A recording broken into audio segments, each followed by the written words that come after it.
mọ̀ ní fi sílẹ̀ o àkàndá ọ̀rọ̀ Awíkonko ló kọ́ mi Àjàó Àrò Awíkonko asọ̀rọ̀ lójú ọlọ́rọ̀ bọ́lọ́rọ̀ bá gbọ́ kí baba ńlá baba ọlọ́rọ̀ ó ṣe pápápá mo fẹ́ sọ nípa ìrìn àjò tó wáyé lánàá níbi tí àwọn Ọ̀yọ́ State Traditional Council tí wọ́n ti lọ ṣàbẹ̀wò sí ààrẹ Bọ́lá Ahmed Tinubu kókó ìdí tí wọ́n fi lọ á sọ ṣùgbọ́n lára ìdí tí wọ́n fi lọ náà ní láti lọ fẹ̀mí ìmoore hàn dúpẹ́ lọ́wọ́ ààrẹ gẹ́gẹ́ bí bàbá ìgbésẹ̀ kíákíá tá ààrẹ gbé lórí àwọn ọmọ tí wọ́n jí gbé níjọba ìbílẹ̀ Oríire eléyìí ó pẹ̀lú ìdí tí wọ́n fi lọ rèé kí ààrẹ pé ẹ̀lẹ́ ń bẹ̀ ń bọ̀rọ̀ unfortunately Aláàfin ò láǹfààní àti wà ń bẹ̀ kí ló dé kí ló ṣẹlẹ̀ tálààfin ò fi lọ bí ìpàdé bàbá Rashidi Ládọjà àwọn ni wọ́n líìdì àwọn orí adé tó kù lọ àti bàbá wo Olúgbọ́n àti bẹ́ẹ̀ bẹ́ẹ̀ lọ mo nígbàgbọ́ wípé bàbá wa sọ ń wò Ògbómọ̀ṣọ́ wọn ò sí àràǹdì ní ó jẹ́ káwọn lọ bóyá Aláàfin náà dẹ̀ sí àràǹdì ṣùgbọ́n a ní láti reflect lórí àwọn nǹkan kan lórí ọ̀rọ̀ Aláàfin àti Ọ̀yọ́ State Traditional Council báwí àákú báwí ọ̀run là ń lọ ẹ ṣáà mọ̀ gbogbo ìsàníjòbè lẹ́rọ̀ bọ́bá kan tọ́ yàrá ariwo fi gbalẹ̀ tí fi gboko ńlò kìkì fi kan gbogbo àdúgbò bí gbogbo èèyàn bá ń parọ́ n ò ní parọ́ ó sì yẹ kẹ́ ẹ mọ̀ wípé mo kó a mọ́ lápẹẹrẹ tẹ́ bá wo dáadáa tẹ́ bá sì wo body language Aláàfin eléyìí kì í sọ̀rọ̀ ọjà kì í sọ̀rọ̀ ìfínràn ọ̀rọ̀ kí ni yóò ṣẹlẹ̀ sí Ọ̀yọ́ lọ́la ọ̀rọ̀ kí ni yóò ṣẹlẹ̀ sí Aláàfin lọ́la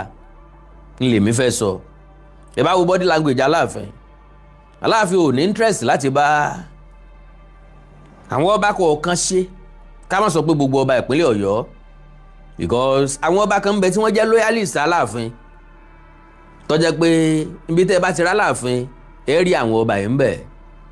kò sí bí yóò ṣe mọ ọkọ ìyàwó ọlọ́dì bí ó ti mọ ní ọmọ akíndèdèrè ó ṣe ń bi òkú ìyá ẹ̀ bó ṣe kọ́ ọmọ kan tọ́ lẹ́nu pàká àwọn gba ọmọ lóòkú ọjọ́ ọgbọ̀n ọmọ lóòkú ọjọ́ ọgbọ̀n kan so ìyẹn túmọ̀ sí wípé kò sí bí ó ṣe burú tó tí kálukú ò ní láwọn èèyàn tí ó fi sọ́dọ̀ rẹ̀ tí kálukú ò ní láwọn olólùfẹ́ rẹ̀ àwọn tí ń jìyàn gbé lólólùfẹ́ tiwọn wọn wá lólólùfẹ́ tiwọn ni wọ́n rá wọn tí ń tajà fún wọn lówó gọbọi tí wọ́n sì ń rà lọ wọn tìdùnnú wọn fi ń rẹ́rìn lọ báńkì wọ́n gbàgbé pé bàbá tó ta àgbàdo tó rẹ́rìn ọmọ ẹ̀ náà dákọ̀ tí ó sunkún àti pàápàá eégún ọ̀kasẹ̀ ńlẹ̀ ọmọ alágbà ọ̀rà kàrà fi jẹ̀kọ káàkiri ìlú nìsín ọdún eégún ń lọ lọ́wọ́ oṣù kejekeje là á máa ń sọdún eégún lò tiwa náà ó ti ń lọ báyìí ọ̀la wọn ò gbàjà ọ̀la làwọn eégún ńlá ò jáde àwọn èèyàn ti ń pè wọ́n lọ wòran làwa náà ṣe bẹ́ẹ̀ ń gba ta wà ní kékeré àṣà ìdílé àwọn èèyàn kan ni àwa náà lé eégún wa wọ́n ń pè kánmọ́ gbìrì dìdì dẹ́nìdẹ́nà kánmọ́ tètè bá ń lọ́jà kánmọ́ lóòlù olóòlù ń ti Ìbàdàn kánmọ́ lóòlù ń tọ̀dọ̀ wa ó dàbí ẹni pé olùgbòǹdòrò ọwọ́ rẹ̀ ní máa ń fi kánmọ́ láyé àtijọ́ wọ́n fi ń pè kánmọ́ lóòlù eégún àgbà ni eégún àdúrà ni kì í ṣe eégún jàgídíjàgan àwọn eégún kan ń bẹ eégún ńlá náà ni wọ́n ṣùgbọ́n wọ́n á máa jantí wọn bí ehoro bí ẹyẹ ehoro ìbà alálàdé ìbà ehoro ìbà alálàdé ìbà ọ̀yá dandandandandan ṣèwéré kí n mo fi òun sọ làbò kí n tọ̀ sí èrò ọ̀pọ̀ bíi tẹ̀ẹ̀kan ṣèwéré a ní káwọn mọ̀ sọ̀rọ̀ ọ̀rọ̀ bẹ́ẹ̀ lórí ìtàkùn àgbáyé lórí ìtàkùn ayélujára kẹ́hìn bá sọ pé Mr. Awíkonko igan rasca díẹ̀ Mr. Awíkonko igan bàjẹ́ díẹ̀ àwọn nǹkan kan ń bẹ tó kò ju ẹnu wa lọ. well like I said mo ní pápápá mo fẹ́ ṣe fẹ́ni púpọ̀ ṣe lẹ́nu wá ọ̀nà pọ̀ lẹ́rùn ọ̀pọ̀lọpọ̀ nǹkan la fẹ́ ṣe but still mi ò ní ṣàì reflect lórí ẹ̀ because ọ̀pọ̀lọpọ̀ àwọn èèyàn náà ni wọ́n ń gbé pò yẹnu pé àfojúdi l'Aláàfin ṣe t'Aláàfin ò fi tẹ̀ láwọn ọba tó kù láti lọ rè ṣe ẹ̀lẹ́mbẹ̀ sí ààrẹ Bọ́lá Ahmed Tinubu. Ṣe rí ìṣòro kan bẹ tí ẹ̀dá máa ń ní ẹ̀dákẹ́dá tí bá ti ń jìjà àgbà kò ní rè èèyàn bá ṣe kò ní rè èèyàn bá rìn torí kálukú ni wọ́n mọ̀ pé bá a kú sọ nísìnyí ó lè pòun lòun ó lè pòun tiwa ó lè pòun wà ń bẹ ńgbà tí wọ́n bí wa sẹ́ni tí bá ti ń jìjà àgbà kì í ṣe bẹ́ẹ̀ lọ́rẹ̀ẹ́ ńlá fi pé àgbà tó bá kanú kọ́ mọ́ kanlé torí tó bá kanú tó kanlé kò ní rè èèyàn bá gbénú ilé ọ̀hún ara ò sì lè dá àràdá àfi tára bá fẹ́ dáràn lókù kò sí bẹ́ẹ̀ èèyàn kó ṣe dálé ayé ara ẹ̀ ṣe kò sí bẹ́ẹ̀ dá kó ṣe dálé ayé ara ẹ̀ gbé bẹ́ẹ̀ ṣe ń wọlé ẹ bá ń ṣí program yẹn kò sí bẹ́ẹ̀ yóò ṣe dálé ayé ara ẹ̀ ṣe kò sí bẹ́ẹ̀ yóò ṣe dálé ayé ara ẹ̀ gbé nǹkan tí ò yé Ọ̀yọ́ tí ò yé Aláàfin náà because ní ọdún yìí náà làwọn ọmọ Ọ̀yọ́ sọ wípé k'Aláàfin tiẹ̀ mọ́ lọ sóde kankan kó mọ̀ bá rí embarrassment mọ́ wọn mọ̀ wípé kádéjúmọ́lé nǹkan ni kì í jẹ́ kéèyàn rẹ̀ embarrassment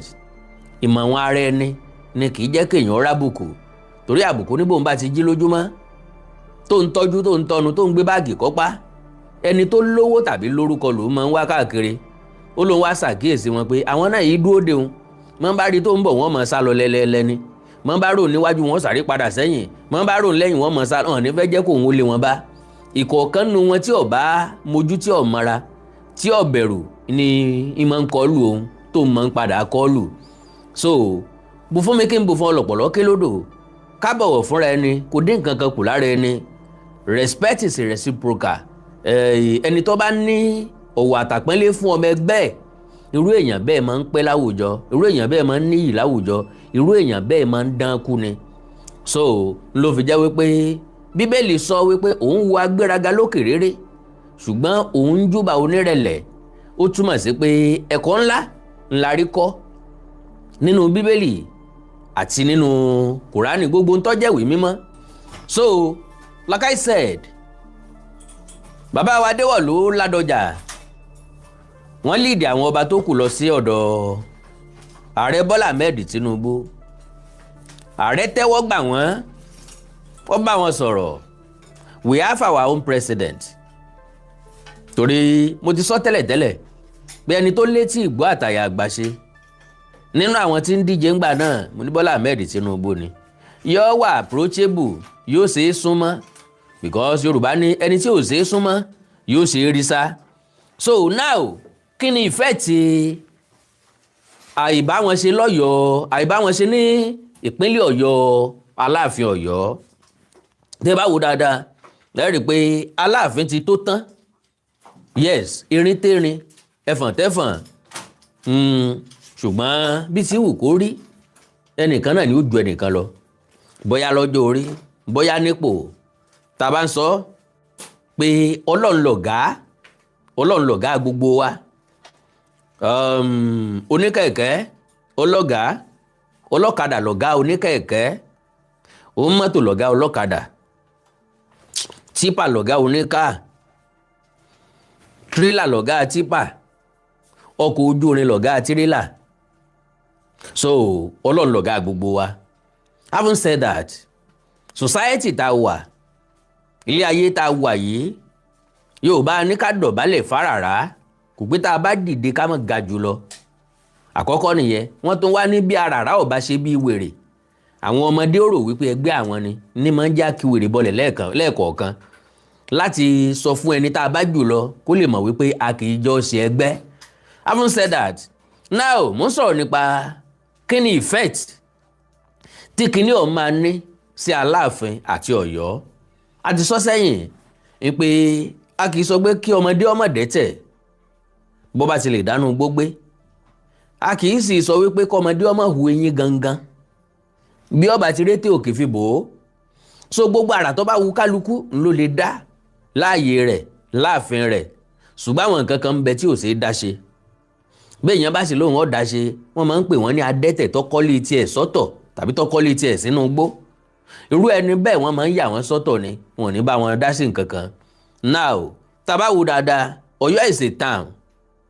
Ìbàdàn is a city. Ṣàṣà ní nǹkan tí Ìbàdàn ò ní lè dá ṣe láàyè ara wọn. Lóòótọ́ wọ́n ń béèrè fún Ìbàdàn state. Ṣùgbọ́n kó tó di pé wọ́n lọ, Ṣàṣà ní nǹkan tí wọn ò ní lè dá ṣe torí àwọn fúnra lára wọn níjọba ìbílẹ̀ 11. Ìbàdàn sì tún bá wọn ìlú Òkè Ògùn ṣe, wọ́n ń bá Bàràpá ṣe. Ó túmọ̀ sí wípé whatever tán bá fẹ́ ṣe, tán bá ti mú Ògbómọ̀ṣọ́ mọ́ra, tí wọ́n mú Ìbàràpá mọ́ra, tí wọ́n mú Òkè Ògùn mọ́ra, wọ́n succeed. Kò sí ní tí Ọ̀yọ́ nìkan lè dá ṣe without the help of Ìbàdàn, without the help of Ògbómọ̀ṣọ́, without the help of Òkè Ògùn and Ìbàràpá. Tẹ́ ti rí pọ́ yà lọ́tọ̀ọ̀tọ̀. And again, tẹ́ bá wò láti ìgbà tí wọ́n ti launch Ọ̀yọ́ State Traditional Council yìí, Traditional Council and Chiefs, tẹ́ rí pé Aláàfin ò tí attend. Now, Ọ̀yọ́ ní ò gbọ́dọ̀ attend torí pé wọ́n nígbàgbọ́ wípé ìtàn adìẹ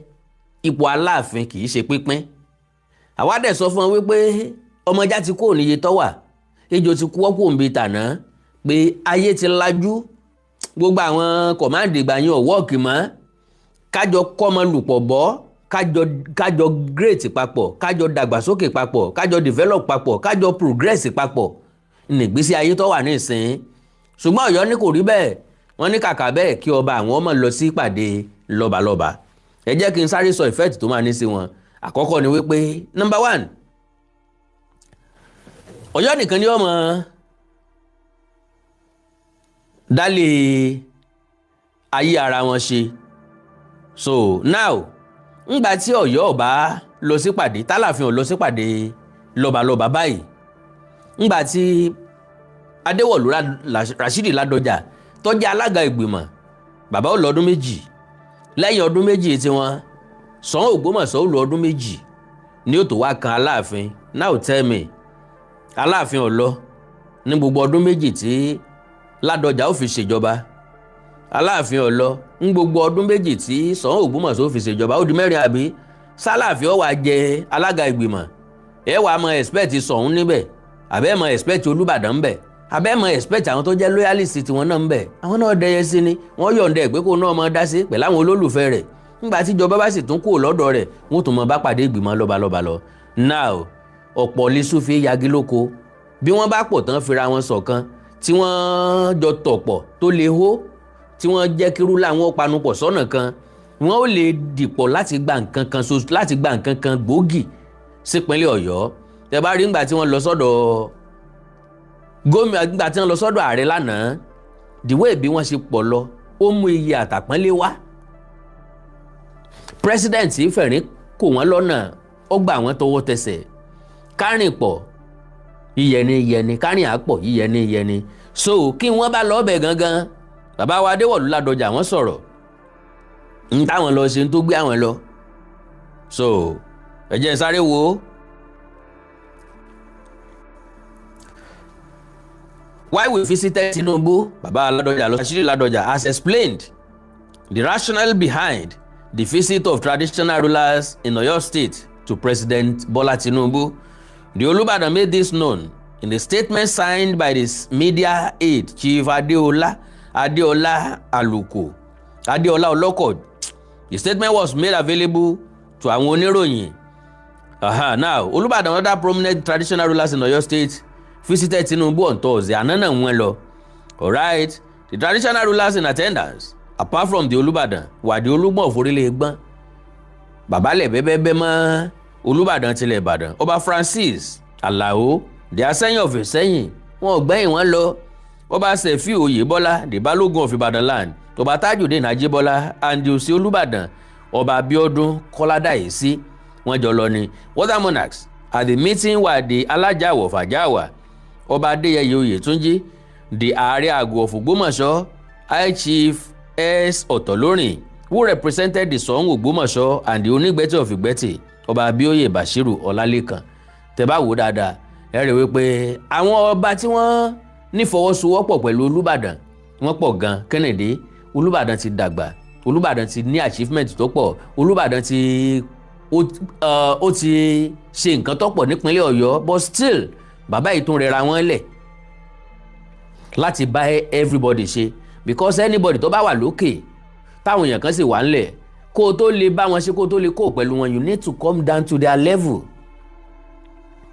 So ẹni tó bá wà nílẹ̀ ló difficult fún láti go up to the level of àwọn tó wà ní higher places. Ló fi jẹ́ pé bàbá ra àwọn èèyàn tó jù wá lọ tàbí tí wọ́n wà nípò gíga tàbí tí wọ́n wà nípò ńlá, a mọ̀ sọ pé wẹ́ torí ipò tí wọ́n wà ní wọ́n fi ń rẹ́ wá jẹ ni, ìwọ náà gbàdúrà kó o jẹ́ èèyàn ńlá. Stop accusing anybody tó bá ti rí ṣe lẹ́gbẹ̀ẹ́ lé yín. Gbogbo àwọn tó bá ti rí ṣe lẹ́gbẹ̀ẹ́ lé yín ni wọ́n máa ń fojú ológun owó wò, because o nígbàgbọ́ pé èèyàn lè ṣiṣẹ́ owó ẹ̀ kọ́ dẹ̀ sórí eré ń bẹ̀. Majority àwọn èèyàn tí wọ́n là tán lu lẹ́gbẹ̀ẹ́ yín sílẹ̀ ẹ̀ máa ń yín mú sí wọn. Tẹ́wọ̀n pé ẹni ẹlẹ́ni ó ti dọ́gbọ́n sí, ẹlẹ́yọ kan ló gbé, òun méjì ló gbé, irọ́ gbàdógóje rọ̀ wájà. So bàbá Adéwọ̀lú Ládọjà already láti come down to the level of everybody. So gẹ́gẹ́ bẹ́ẹ̀ náà ni Ọọ̀ni ti Ilé-Ifẹ̀. N ti máa ń wú ọ̀pọ̀lọpọ̀ wa lórí nu ńgbà tá a bá rọ̀ ni tí ń yára mọ́ èèyàn tí ń bá àwọn èèyàn ṣe pẹ̀lú position yẹn. So now Ládọjà in the statement signed by Oloko noted that he and the other traditional rulers visited Tinubu to thank him for the release of the abducted students and teachers in the state. Mo sọ lẹ́ẹ̀kan pé ó wà lára tó gbé wọn lọ. Ládọjà, who also doubles as chairman of the Oyo State Council of Obas and Chiefs, explained that the visit to Tinubu was also aimed at appreciating the efforts of his administration in tackling the deplorable condition of federal roads linking Ibadan in particular and Oyo State in general with neighboring states. Well, àkàndọ̀rọ̀ Awikonko, bẹ́ẹ̀ bá rí èèyàn kan lórílẹ̀‐èdè Nàìjíríà lónìí tó bá sọ fún pé kí ni Tinubu ń ṣe, ẹ béèrè lọ́wọ́ ẹ̀ pé ń bo ló kó ojú ẹ̀ sí, só ń fojú ẹ̀ ríran ṣá, sọ́pọ̀ tẹ̀tì ṣe ìsọlọ́tẹ̀, because lára àwọn ẹgbẹ́ alátakò, lára àwọn ọlọ́tẹ̀, lára àwọn ọ̀tá Tinubu kò ṣe nǹkan kan, ṣùgbọ́n lójú àwọn èèyàn tí wọ́n mọ̀ wípé tán mọ in tó take láti ṣiṣẹ́ nínú ìlú, wọ́n mọ̀ wípé Tinubu ń ṣe nǹkan, Tinubu ń ṣe nǹkan, ẹni tí ó mọ̀ kó forí sọlẹ̀, Bọ́lá ń ṣe nǹkan. Tẹ́ bá wo dáadáa káàkiri orígun mẹ́rẹ̀ẹ̀rin lédè Nàìjíríà ni wọ́n ti ń ṣe ọ̀nà tó jẹ́ quality káàkiri. Ṣé Ìbàdàn sí Àkúrẹ́ la fẹ́ sọ, àbí Lagos Calabar, àbí Ondo sí Ọ̀rẹ́ tí ń lọ lọ́wọ́? Oríṣiríṣi ọ̀nà ni wọ́n ń ṣe lọ́wọ́ báyìí tó dẹ̀ jẹ́ quality ọ̀nà. Majority nǹkan ni Bọ́lá Ahmed Tinubu ti ṣe tí ó ṣẹlẹ̀ rí, tó túmọ̀ sí pé ó ní focus tó dáa. So now ẹ máa gbọ́ o, wọ́n ní the roads according to him including the Ìbàdàn Ìjẹ̀bú Òde road, wọ́n ti ń ṣe léyìn náà, the dualization of the Ògbómọ̀ṣọ́ Ìlọrin road and the Badagry Sokoto road through Ìbàràpá and Òkè Ògùn areas of Oyo State. Can you imagine that? Yàtọ̀ sí Lagos Calabar. So ó túmọ̀ sí pé Bọ́lá Ahmed Tinubu ńgbà tí ó bá fi ẹnu ọkọ̀ ètò ìṣèjọba gúnlẹ̀ lọ́dún 2031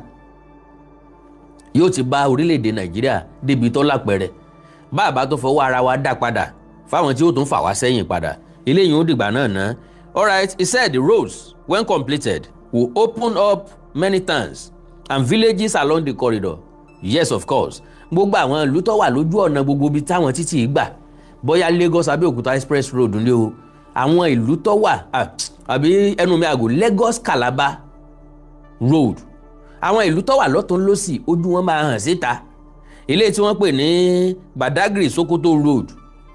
ó máa gbé ojú àwọn ìlú kan àti ìletò kan, yóò gbójú wọn síta, business tí wọn náà máa boom, ọrọ̀ ajé wọn máa rú gọ́gọ́ sí. So ẹjẹ́ àpò tẹ̀tí ká gbéfẹ́ lárugẹ. Ó ní okay, Ládọjà in the statement made available to newsmen on Thursday night said, and I quote, the visit to Mr. President was also aimed at appreciating the effort of his administration in tackling the deplorable condition of federal roads linking Ibadan in particular and Oyo State in general with neighboring states.